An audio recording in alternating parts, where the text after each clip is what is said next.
This is, I think, the third or fourth time over the last 10 years that he has threatened to sue me. So he has never sued me. Also, he can't sue me. What is he going to do? Is he going to sit for a deposition?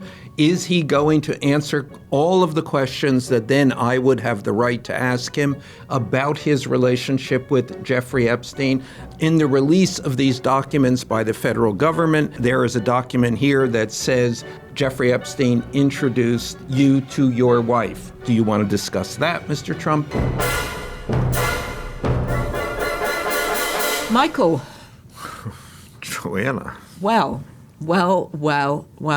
We sit here three times. We were bound to get to this point. We were bound to get to this point. First of all, this is very nice. Where is it from? What's the label? Anderson and Shepherd. Oh, it's always Anderson and Shepherd. Well, 3 times a week we go. Where do we go? We go inside Donald Trump's head. And what do we find inside Donald Trump's head? Me, apparently. We find you. Was there anything funnier than watching Donald Trump flying back squiffy from his dinner, the alfalfa dinner in Washington?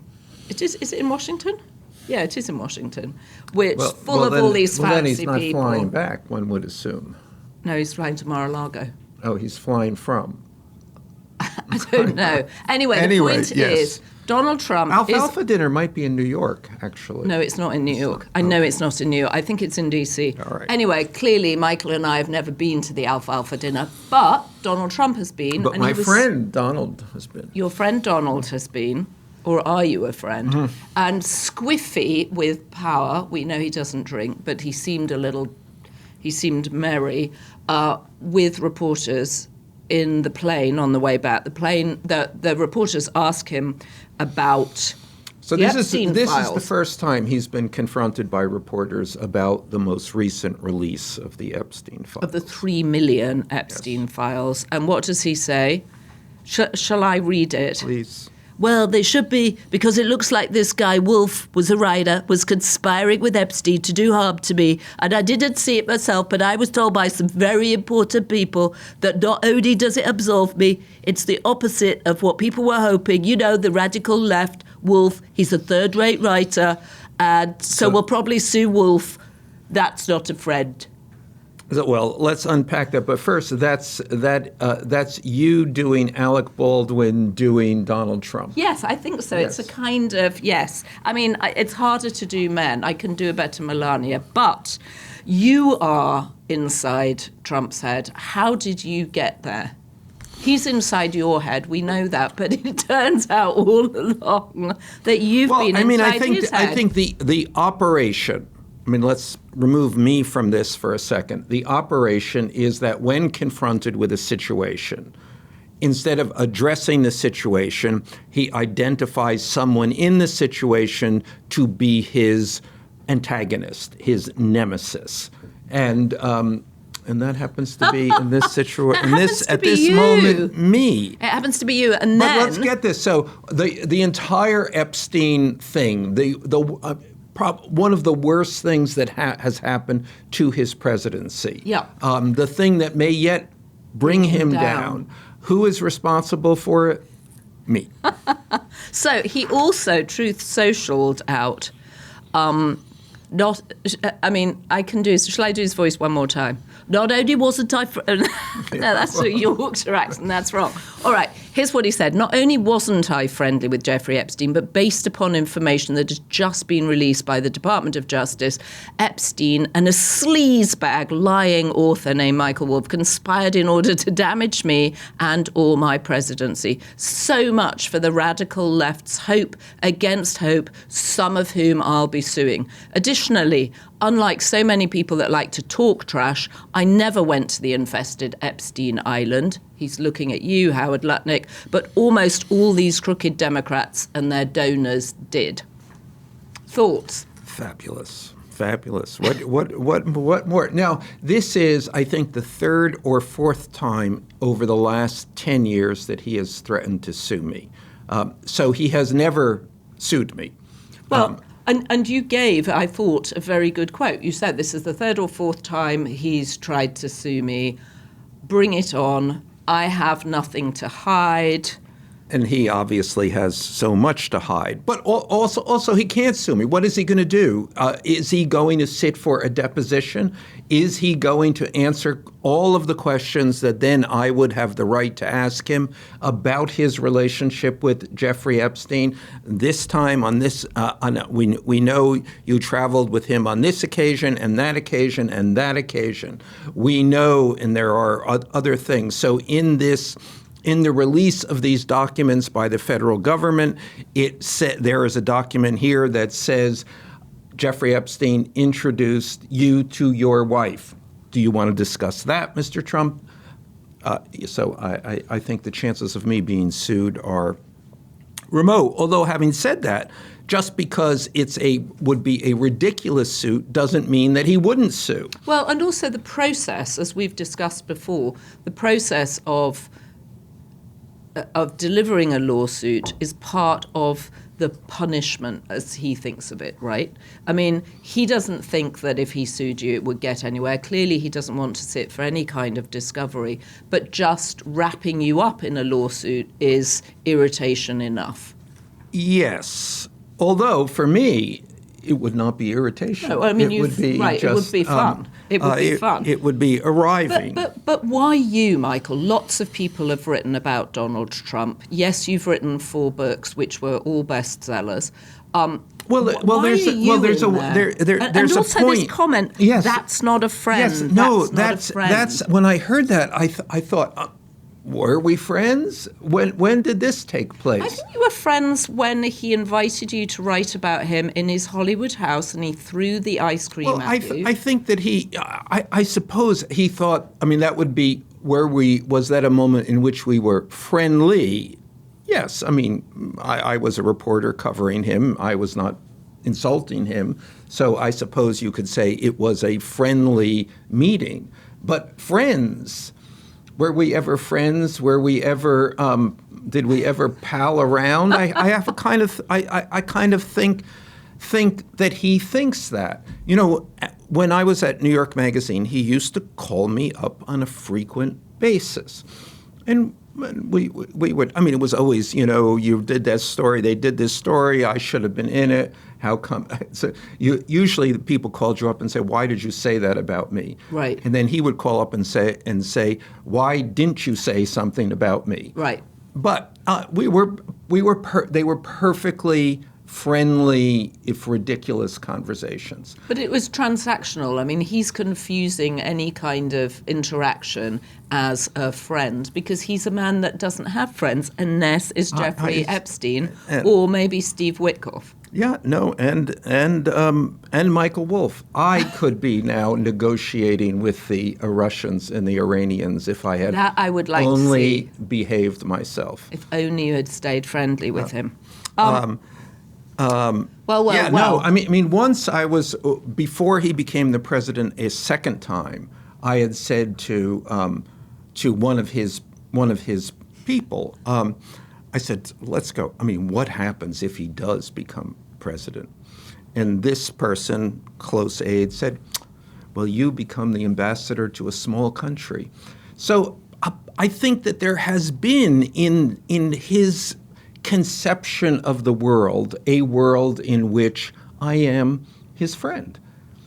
Well, not anymore, you're not, because now he's thinking of suing you. He's thinking of suing you, and of course, you've absolved him somehow, your friendship with Jeffrey Epstein, and you're pleading with Jeffrey Epstein to bring out information. Yeah, and let's be clear about what I'm theoretically conspiring to do.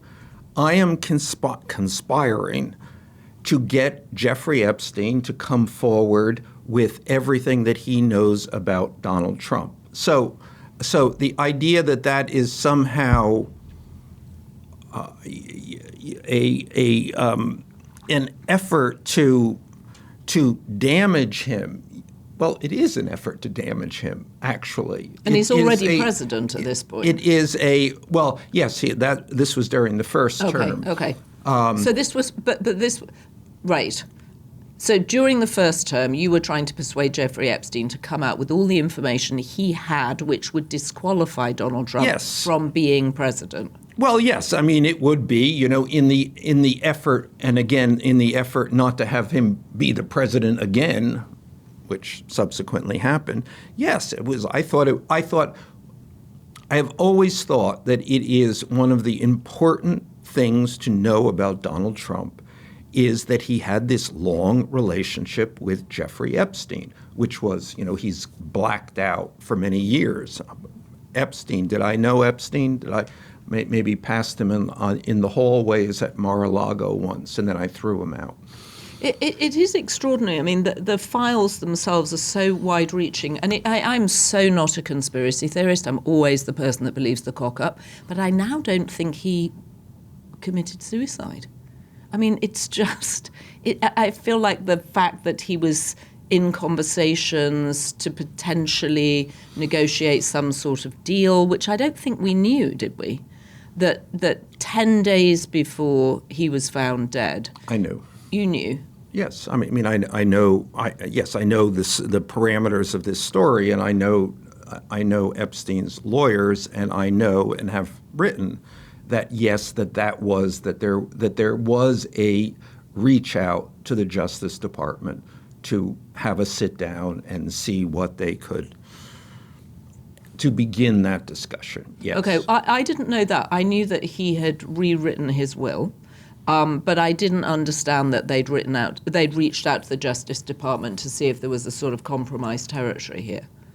Yeah, and I think that's more specific. They had reached out. So this was, I think to understand this properly, that would not be exceptional. Your client is in jail. Your client is being denied bail. You're looking for any opening there, so why wouldn't you sit down? So I wouldn't go that far in saying that Epstein had volunteered to sit down and say everything he knows. I don't know how. I don't think it got that far. Well, it is absolutely astonishing how many people hung out with him, and all these people that said they didn't. Melinda Gates came out today saying that she just felt very sad, that the whole situation with Bill Gates was very sad, that he'd contracted, at least according to a note from Jeffrey Epstein, to Jeffrey Epstein, oddly. It was obviously a note he'd written, and he was trying to figure out, I think, whether or not to send it because Bill Gates was trying to end their relationship because he'd obviously realised this was not going to end well for him, and indeed it has not. But Melinda Gates was... talking about it and just saying how sad it was, how very, very sad, and how glad she was to be out of her relationship. Well, with I Bill would call that gloating. You would call it gloating. Yeah. Now that's interesting, and I have. I'm not sure it was gloating, to be fair, because I don't think you want people to know that your ex-husband was hanging out with hookers, got an STD, and then tried to smuggle antibiotics into your breakfast, but now it's out there. Well, you don't want it out there, but if you want to be when the marriage breaks up, you always want to be the virtuous person and have the other, your former spouse, be the not virtuous person. Well, I guess that's true, but I thought Melinda Gates was very powerful the way she talked about it and just said she felt very sad over it. Tough for his kids. Yes. Tough for his yeah. kids To me, as I horrible. say, I'm virtuous. Bill is a pig. But I have a slightly a further perspective on this, and I don't have an answer to this, but it would seem from these emails and this evidence that Epstein's relationship with Bill Gates broke down in 2013. By 2013, it seems like this is for whatever happened. The position that Epstein had on with regard to some fund. Anyway, all this had come apart. Okay, I start talking seriously to Epstein about a book or an article or something that he wants in 2014. Among the reasons I say that I asked Epstein why he wants to do this. And he explicitly says that Bill Gates has asked him to get some, to see if he can have something written about him that would acknowledge the other factors of his life, which is to say the other people that he knows, his interests in science, et cetera, et cetera, et cetera.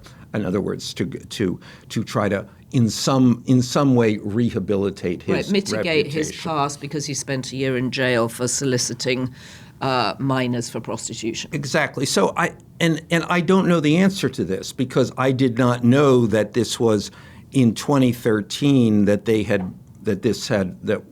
their relationship had broken down. Now maybe they repaired it. I don't know.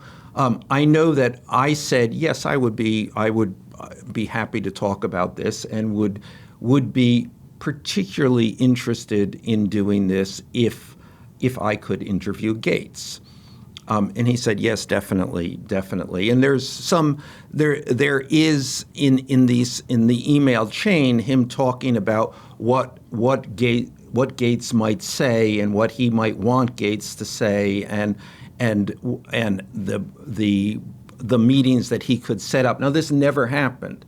So I don't know if after 2013 this remained a kind of Jeffrey Epstein fantasy that he was still in the Gates world, or if they had repaired their relationship, or if he was trying to yet repair that relationship. Well, that's what it sounds like from the emails that I've read that have been released. And there's so much stuff that it's impossible to know where to begin. And also odd things float up, like Katie Couric saying your lasagna rocked. And also she says, I know you don't think you're much of a foodie, but your lasagna rocked. Yeah, no, I saw that and I thought, God, well, I mean, it was very hard to think of Jeffrey Epstein in the same sentence as lasagna, for one thing, and of that lasagna rocking. Well, I think Katie said that she had only been there once and she was invited to a dinner organised by Peggy Siegel, where I think people were being lured in with the bait of meeting Prince Andrew. I think George Stephanopoulos attended the same debate. No news on whether or not he liked the lasagna. Right. I mean, I don't know. That email did not sound like that. That party, which was, I think, in 2011, was a big event. It was not a sit down and have lasagna. Well, lasagna would not have been on the menu in a glamour bash. That was, in fact, a cocktail party. I imagine that Prince Andrew wouldn't want lasagna. Yeah.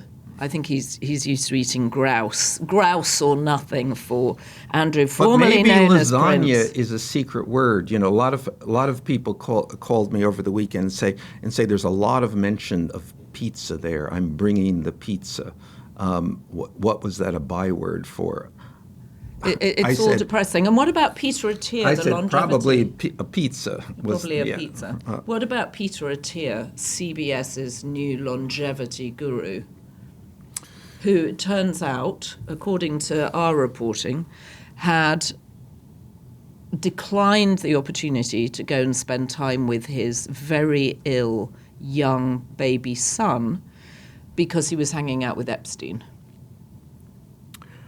Peter Attia, who wrote Outlive, the longevity expert, whose friend Jeffrey Epstein did not, in fact, prove his thesis about longevity. No, but he might have. I mean, I think he had his longevity interfered with. You think he was killed? No. too? I'm just saying if he had not died by his own hands or someone else's hand, he might be here for decades beyond. Well, I don't know, but I do know that guy, that longevity guy, was also caught in this, and I have seen people do this, and I've seen people around Epstein do this, and people in other situations, in which somebody talks in in a way that you really perhaps wish they would not talk, and then you sort of follow in. You sort of get into the patois of talking about, this guy talks about women in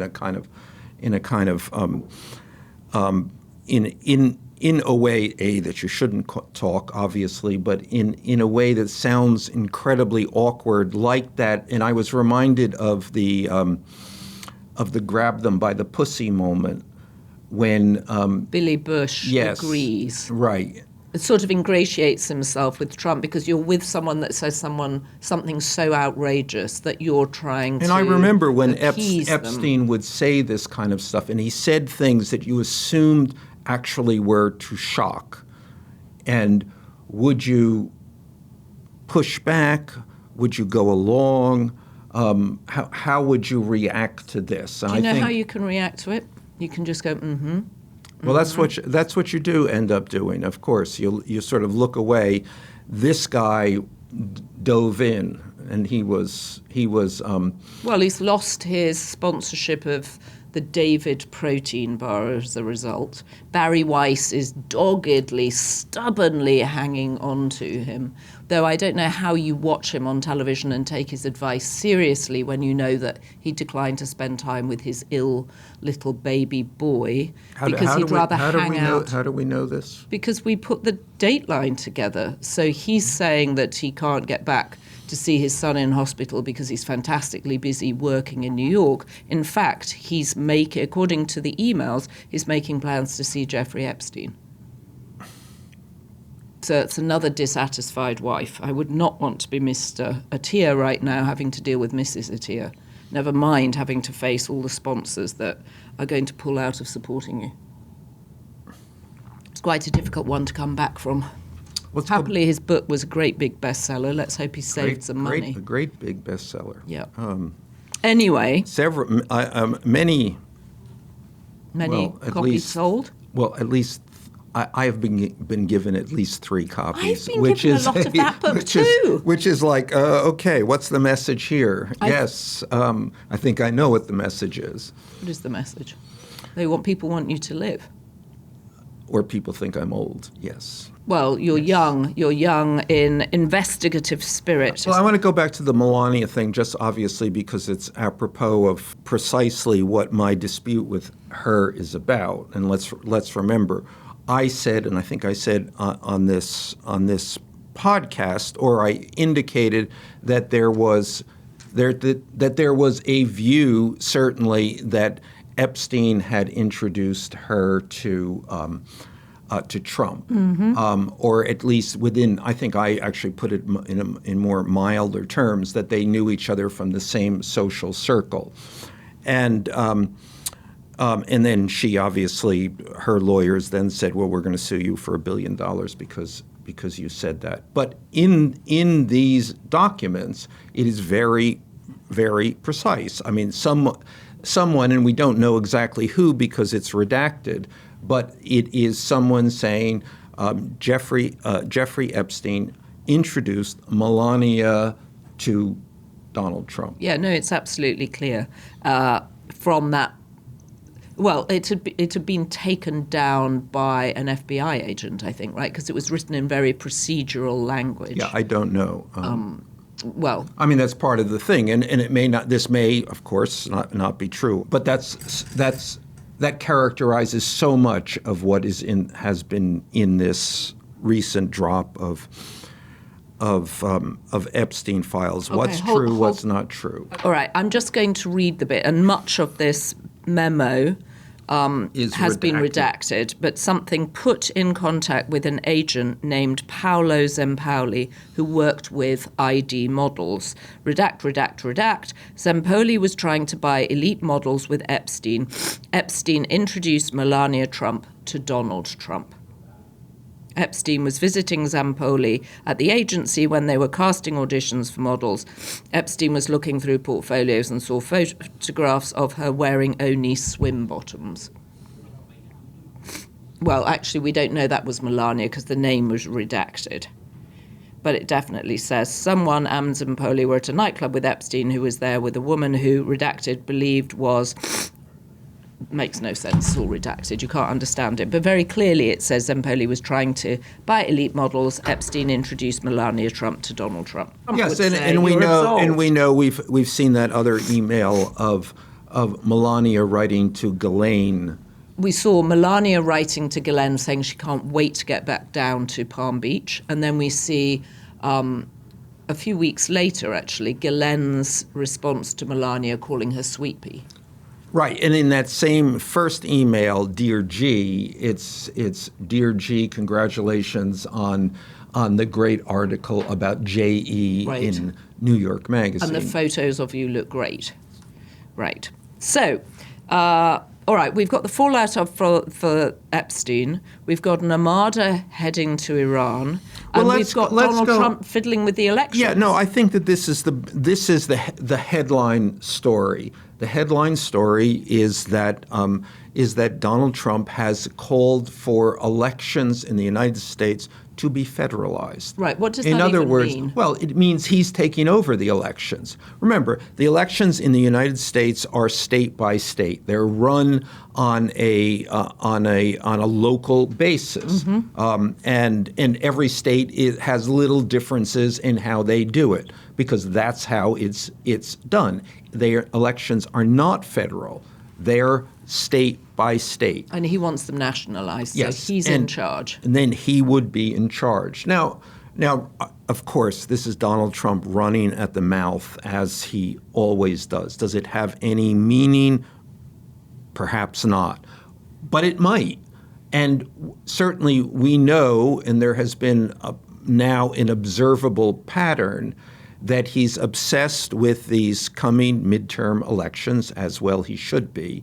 And he has tried, there was the redistricting effort in him calling for states to redistrict in a way that will give him a clear advantage in the in the House of Representatives. Well, and he also sent Tulsi Gabbard in to oversee FBI agents going in and taking the files from the 2000 election in Fulton County, Georgia, to where he's obsessed with proving that he actually won the election. Yes, back to 2020. Yeah, back to the big lie that he yes. won, the incredibly brave Brad Rassenberger, who refused to give him the 11,000 votes after Trump had called him and said, I need you to find me 11,000 votes. Brad Rassenberger went public with it. He said, I'm not doing it. It was a whole to-do, but Trump has maintained that he won the 2000 election. And then Trump was subsequently indicted in Georgia over this behavior, of which he is now maintains that was an effort, a politically motivated effort to defeat him. Essentially, that was election interference. Why is he still so obsessed about 2000? Why does he care? He won 2024. Why can't he focus on what's happening now? Because I think it is the mechanism by which he interferes in the 2026 election.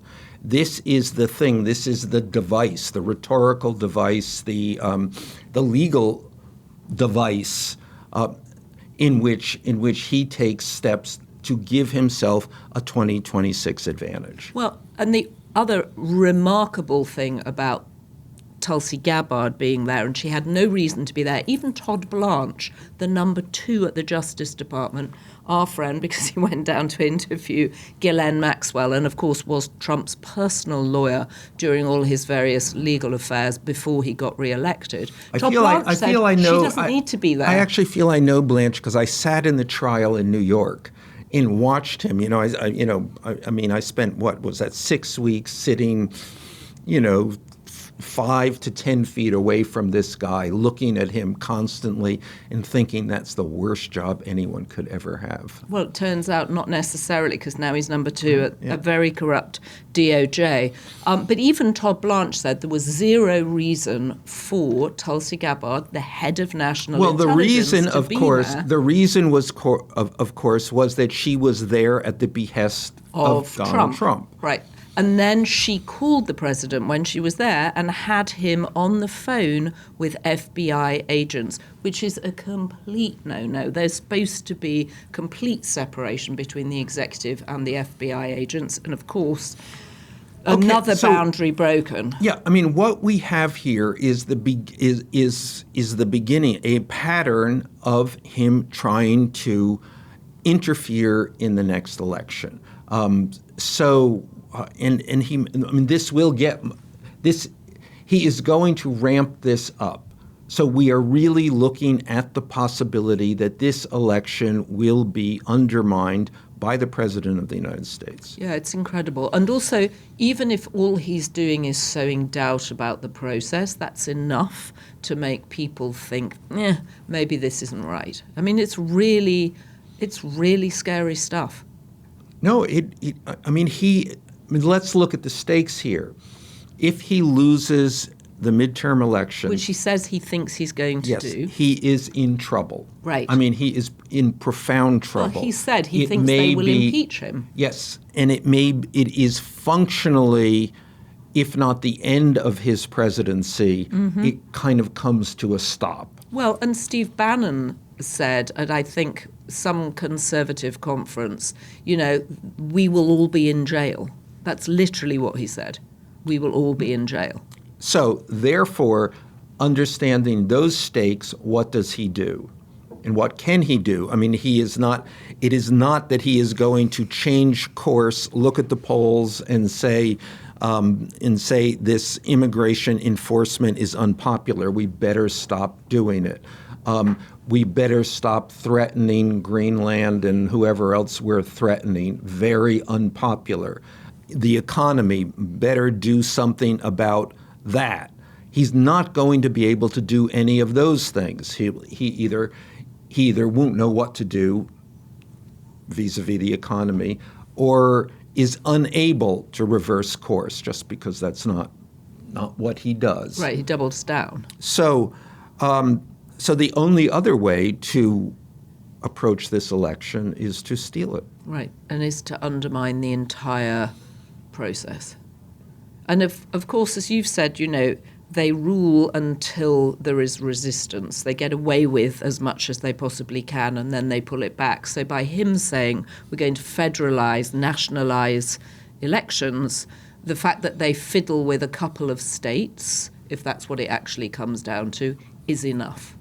Yeah, no. And again, it is that thing. We do too much, we get dinged on it, and we pull back by 50%, but we're still 50% Right. of where we would have otherwise have been. Yep, no, it's very, very scary. It's scary, weird times. Putin. Let's talk about Putin, because he gets some mentions in the Epstein files too. Yeah, no, I mean, and remember, Putin floats over so much of our political time. What's Trump's relationship with Putin? What's Melania's relationship with Putin? Who she talked to, we know, for the children who were taken from Ukraine. She got 6 of them back. And also, obviously, she comes from Eastern Europe. This is not unfamiliar territory. Though, strangely, there was no mention of Vladimir Putin in the Melania, the documentary. But what was Jeffrey Epstein's relationship with Putin? And then I'm going to add another element on this, which is Brett Ratner's relationship with Putin. Brett Ratner, the director of the Melania documentary. Yes, the director, the Me Too'd director. The wholly discredited director of all the directors that she could pick. The most discredited director in Hollywood is the one she picked. But let's get to that in a minute. But go to Jeffrey Epstein. There's a lot in these files. A lot of you can track his interest in Putin, the hints of his relationship with Putin. Well, he's visiting Putin. Yes, and I know that at one point he described to me that he had gone to see Putin, and he had described the circuitous way that he had gotten there, that he had taken his own plane to Helsinki, as I think I remember, but it may have been somewhere else. And then he had shifted to another plane that had been sent by Putin, or a Russian plane. I mean, he was kind of fascinated by this. It was very spy-ish, which I think he regaled me, and I assume many other people with this adventure. And then I said, well, what did you talk about with Putin? And he said money, of course, and which is obviously credible. And then Epstein had this thing that people who had money outside of the formal banking system, and let's assume a lot of Putin's money was questionable and dirty, whatever, and that's what. So he couldn't put it into J.P. Morgan. It had to exist somewhere outside of the formal financial systems in the world. So then, Epstein would say that that's where he came in, and people like this wanted to talk to him, or were willing to talk to him, or trusted talking to him because he was disgraced. So he said, that's the advantage of disgrace. Everybody knows that I am not in the pocket of a government or of a financial institution or of a corporation. I am the only, he would say, free agent at my level of finance. Okay, so there's been a lot of people. There was a big piece in the Daily Mail saying that Jeffrey Epstein was a Russian agent. My interpretation of looking at so far what I've seen is that he was sort of an agent for everybody and nobody. Well, he was an information purveyor, an information nexus. That's right. What he did. He gathered as much information as he could, so there's and then he retailed this. Okay, so there was a fascinating bit in an email exchange he has with Peter Mandelson, where he's basically saying to Peter Mandelson, who unbelievably was the business secretary at the time,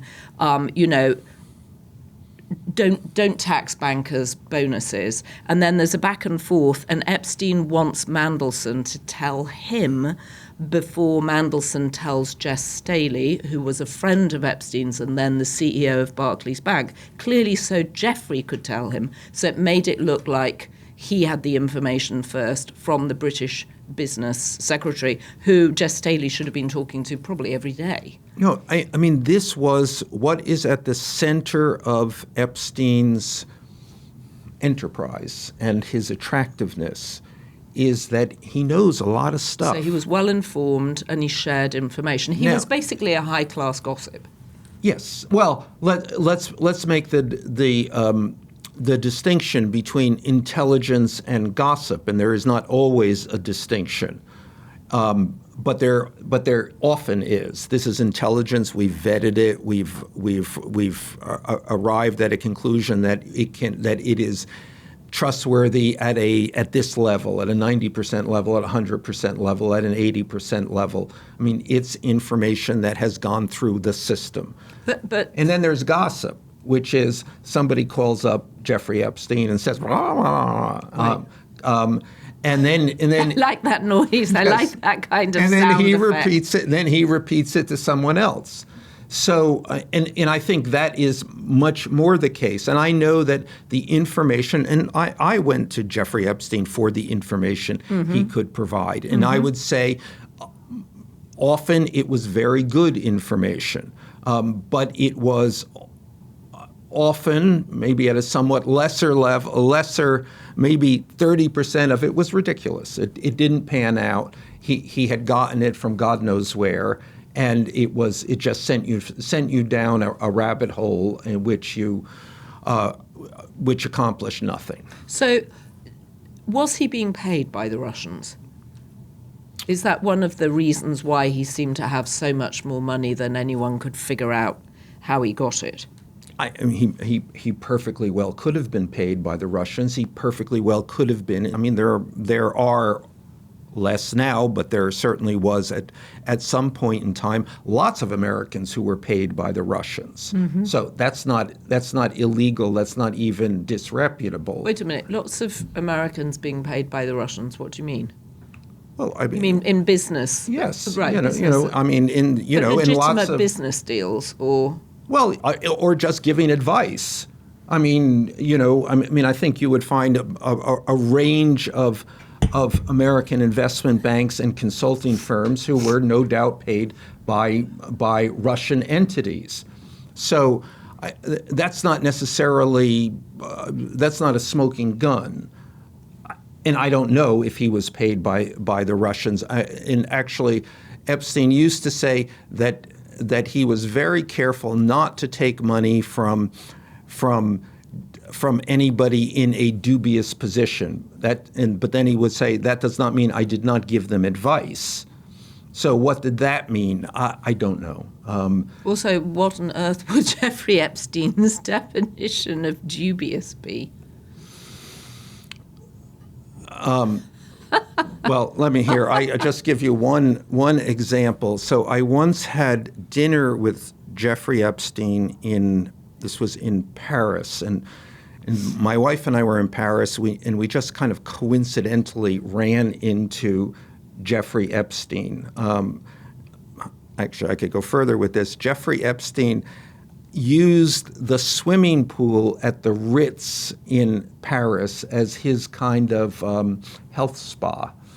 And in the swimming pool at the Ritz... Well, he probably thought he would find models there. Well, he went there. Actually, we saw him in the swimming pool at the Ritz. We ran into Jeffrey Epstein, who was there with, I think, 2 women. They were not underage women, but they were certainly 2 women in their 20s. But at any rate, this resulted in a dinner invitation, and we went to dinner at Jeffrey Epstein's house in Paris, and the other guests there, just to go to the disreputable point, was the guy who ran the ports in Djibouti.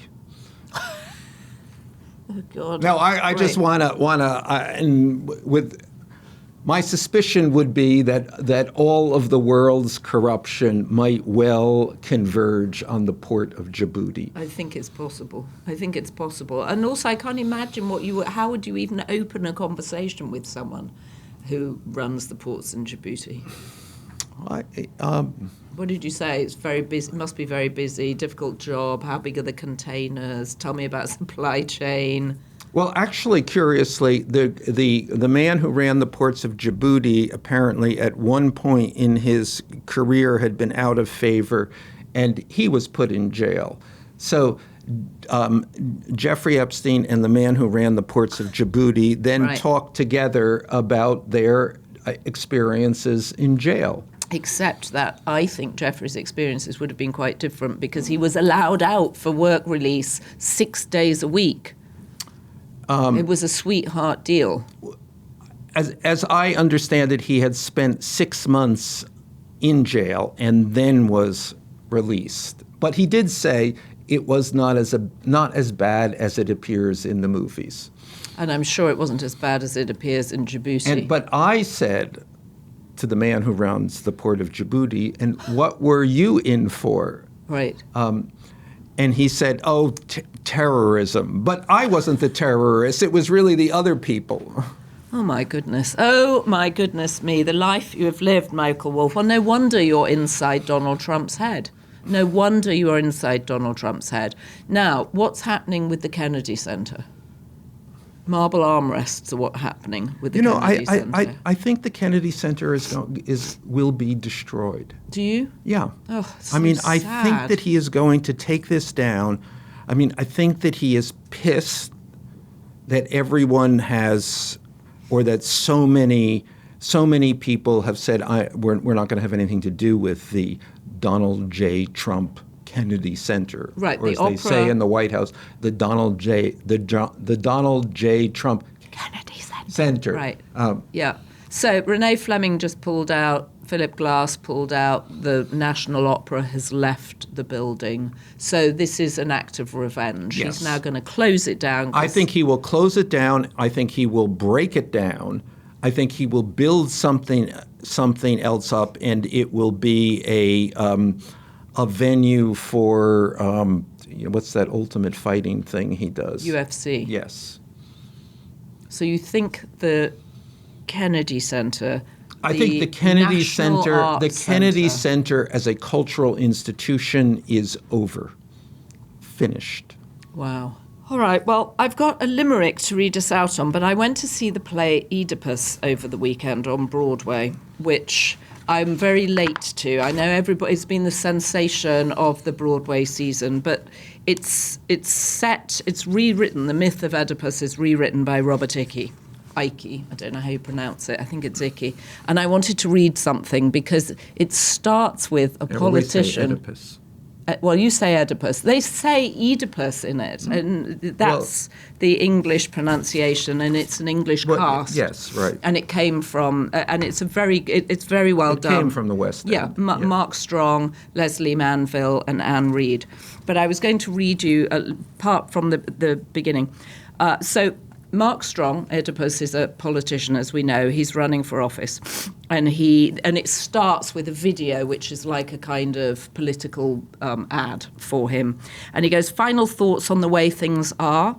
I think what everyone thinks. We're sick. The civic body is ill. And that isn't trees and chemicals, it's lakes, it's us. We're sick. The water got poisoned and we got used to the taste. And while we were sleeping, while we were staring into our palms, they deliberately dragged us back in time. Backwards to a time when the rich were rich and the poor were poor. Backwards to when people who weren't like us deserved persecution. Backwards until rumours and lies were the same as truth, and we've seen that in this campaign." And it was just a relief to go and see a play that had been reworked to fit what we appear to be living through. It will be interesting to see, because it really hasn't started to happen yet, that this time is reflected in theater, movies, fiction. Yeah, well, it was the first time I'd seen something that really spoke to the times, and it's had tremendous reviews. It's had great reviews. I don't think you can, after you've read that, I don't think you can go to a limerick. All right, I'll save the limericks. We've got a haiku, though. The haiku from Lilla is rather... I think we should support our creative class, our community. So I'm just going to read... Garfried, we're going to give you a break this week, but we're going to read Leela's haiku on the art of chaos. Impulse sparks a blaze. Don pirouettes through the smoke. Chaos is his art. I don't think it's art. Chaos is his art. Chaos is his lifeblood? Chaos, you wouldn't call the chaos of a child, and I have a 4-year-old, art. You would call it just chaos. Well, I think she means it's his skill. I know. Right, his talent. But it's, yes, it is his result, really. That's what happens here. But the idea, and which is the idea that I'm always pushing back against, that there is any plan here, that there is any method, that there is any strategy, that there is any intention. Yes, there is an intention. The intention is to focus all attention on him, like a child. If you have been, thank you for joining us. Don't forget to subscribe to The Daily Beast. Leave us a comment. You know we love to read them, and I answer as many as I possibly can. We're independent media, so we really appreciate your support. Joanna, hi. I have to tell you about something that we're obsessed with. I'm Kevin Fallon. And I'm Matt Wilstein. And we are hosting Obsessed the Podcast about all the TV shows, movies, and entertainment newsmakers that we're all obsessed with. So make sure you subscribe to us on YouTube at the YouTube channel. Make sure you follow us wherever you get your podcasts. Just search for Obsessed the Podcast. And we will see you there. So the good news is we have so many B-Beast tier members now. There are too many names to read out, and we really appreciate your support. Thanks to our production team, Devon Rogerino, Ryan Murray, Rachel Passer, Heather Passaro, Neil Rosenhaus.